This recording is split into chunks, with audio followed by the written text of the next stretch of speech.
Nico Harrison has officially been fired by the Dallas Mavericks. The GM who infamously traded Luka Dončić for Anthony Davis and more is gone less than a year from making that trade. Now, before we jump into everything, if y'all haven't already, make sure you are subscribed to Big Game Energy and make sure you follow us over on Instagram, TikTok as well.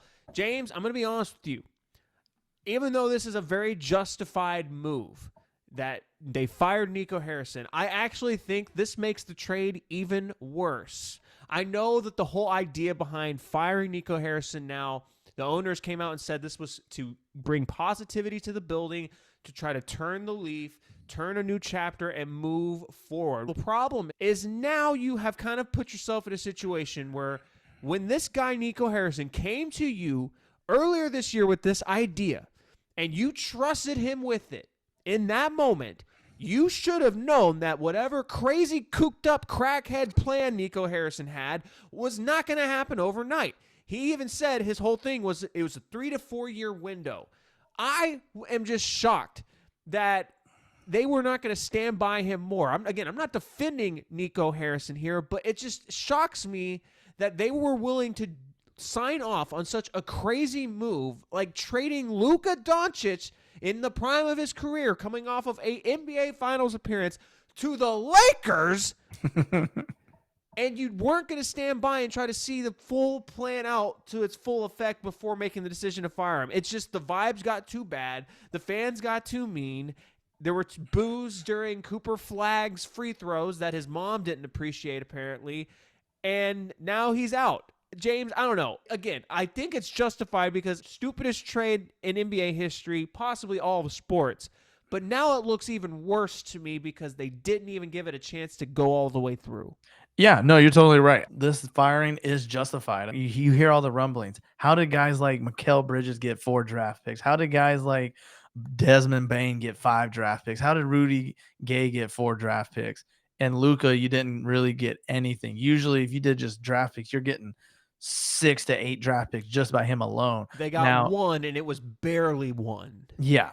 And then again, you mentioned you thought they were going to move forward. Well, you can't move forward with a guy like AD who doesn't get on the court anymore. I mean, heck, dude went from being power forward to left tackle this past offseason. So everything's been going in the wrong. I mean, we already know Kyrie is just injured right now. Heck, Meg the Stallion got hot girl summer all over Clay. Bro, Clay out there shooting like, us, when, we started playing. This whole thing has just went south. Now, of course, you saw it on paper, and it was like, damn, Kyrie, AD, Cooper, Clay, you got all these other guys. I got these real great intangible like role players. This is a solid team. Yeah. But it is just not worked out. And at the end of the day, hey, it's just like what happens, when something goes wrong, usually the best player or the head coach gets fired or gets blamed. This one is just obvious because you traded not just Grimes away and got rid of Derek Jones and all these other cats, but to get rid of Luka, and now your team is 3-8, 3-9, starting the NBA season, and even your signings aren't even panning out like D'Lo. So it is just right now real sour in Dallas. But guess what? Man, we from Houston, dog. We love when Dallas is struggling in the sports realm, man. As a Rockets fan, it's sad to see Nico Harrison go. And to see him away, let's just go down memory lane and go through some of the greatest hits of the Nico Harrison GM record. Of course, everyone knows the Luka trade, but there have been some sneaky, terrible trades that Nico Harrison has made over the years that people forget about.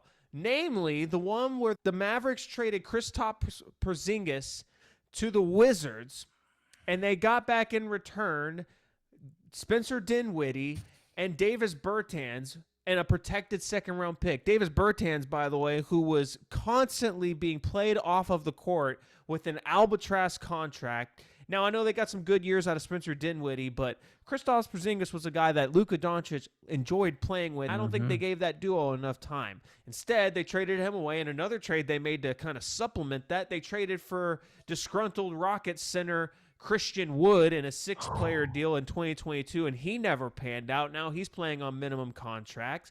Of course, the Kyrie trade, everyone loved the trade at the time, but everyone then rightfully so criticized the Mavericks, and now it's fair to ask who was the person behind the idea to bench everyone the final few games of the seasons to purposely miss out on the playoffs. Now, it did net them Derek Lively in the draft, so I guess it could have been worth it in some regard.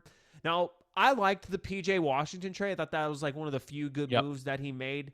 But, of course, the other one, and you kind of hinted at it, Klay Thompson, just a nightmare signing. He has been far from what has been expected in Dallas.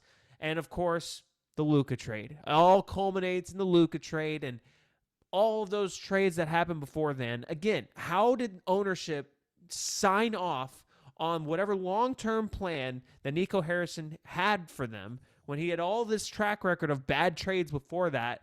And he's talking one of the craziest ideas in NBA history, and he's talking about it's a long-term thing. You're going to agree with him and then only give him 7 or 8 months? Like, to me, it's just one of those things that I feel like they should have probably gone down with the ship more to justify why they did it. Because now it looks even stupider. And now if you're a Mavs fan, you're like, okay, great, the guy is gone, but now I have no one to blame for me not having Luka anymore. Like, this team used to be owned by Mark Cuban. Mark Cuban, you were there for some of these. What did you think? As someone who's watched The Apprentice back in the day, I would say, Mark Cuban, you're fired. And guess what? I know he sold the team to a bunch of people who just want to sell hotels and gambling casinos in a legal state like Texas. But yeah, dude, this Dallas Mavs, and guess what? I cannot wait for the 30 for 30 on this and whatever they do after the downfall of the Mavs, because like I mentioned, AD looks like a left tackle. Klay is not Klay. Kyrie, he's just hurt. D'Lo is D'Lo. And yeah, this team who had a lot, like you mentioned, when you go to the NBA Finals, you don't trade your best player. That's just common sense. Did Nico Harrison get fired too soon?